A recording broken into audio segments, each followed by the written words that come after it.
اب دیکھیں ایک زمانہ تھا، یہ 4th 5th کلاس میں ہم چیزیں سنتے تھے کہ شیعہ علیہ السلام کہتے ہیں اور یہ گناہ ہے.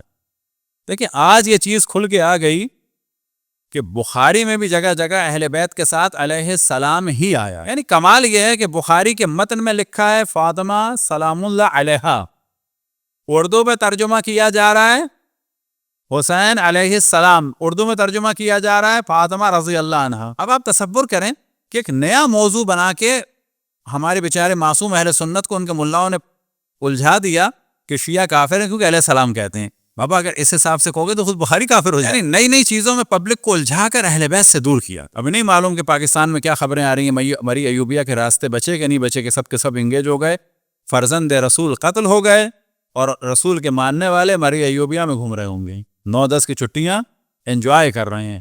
وہاں انجوائے کر رہے ہیں وہ دین کے مطابق ہے. ملا شور مچا رہے ہیں کہ عاشور کے دن نکاح کرو، اور جو لوگ رسول کے نواسے کا غم منا رہے ہیں وہ گناہ. ڈرامہ زیادہ دن نہیں چلے گا. خداوند تبارک و تعالیٰ کا شکر ہے کہ سوشل میڈیا کے ذریعے سے اتنی تیزی سے ہدایت پہنچ رہی ہے اور لوگ اہل بیت کی جانب آ رہے ہیں اور دشمنان اہل بیت کو پہچان رہے ہیں. پھر مولا امیر المومنین نے فرمایا انشدکم باللہ اتعلمون ان رسول اللہ صلی اللہ علیہ وآلہ وسلم قال انی تارک فیکم الثقلین کتاب اللہ وعترۃ اہل بیتی ما ان تمسکتم بہما لن تضلوا ابدا حتی یرد علی الحوض. کیا تم جانتے ہو ایسا کہا تھا؟ اب یہاں پر یاد رکھیں کہ یہ جو پیغام ہے اشرف الانبیاء کا وہ کس سے؟ آپ سے، ہم سے ہے. سامنے جب بات ہو رہی تھی تو کون تھا؟ سامنے کون تھا؟ سامنے کون تھا؟ اصحاب.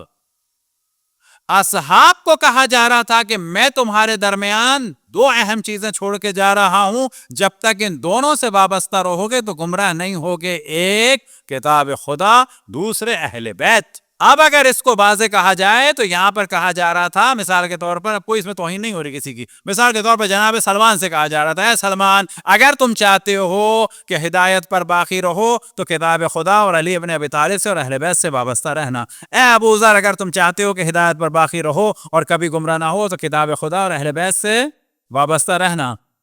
اے جابر ابن عبداللہ انصاری اگر تم چاہتے ہو کہ ہدایت پہ رہو تو کتاب خدا اور اہل بیت سے وابستہ رہنا. یہی پیغام تھا کس کے لیے؟ جناب ابو بکر کے لیے. اے ابو بکر اگر تم چاہتے ہو کہ کتاب صراط مستقیم پہ رہو تو کتاب خدا اور علی ابن ابی طالب سے وابستہ رہنا. اے عمر اگر تم چاہتے ہو کہ صراط مستقیم پر رہو تو کتاب خدا اور علی ابن ابی طالب سے تعلقات اچھے رکھنا، ان کی اتباع کرنا. یہ سب کے لیے تھا.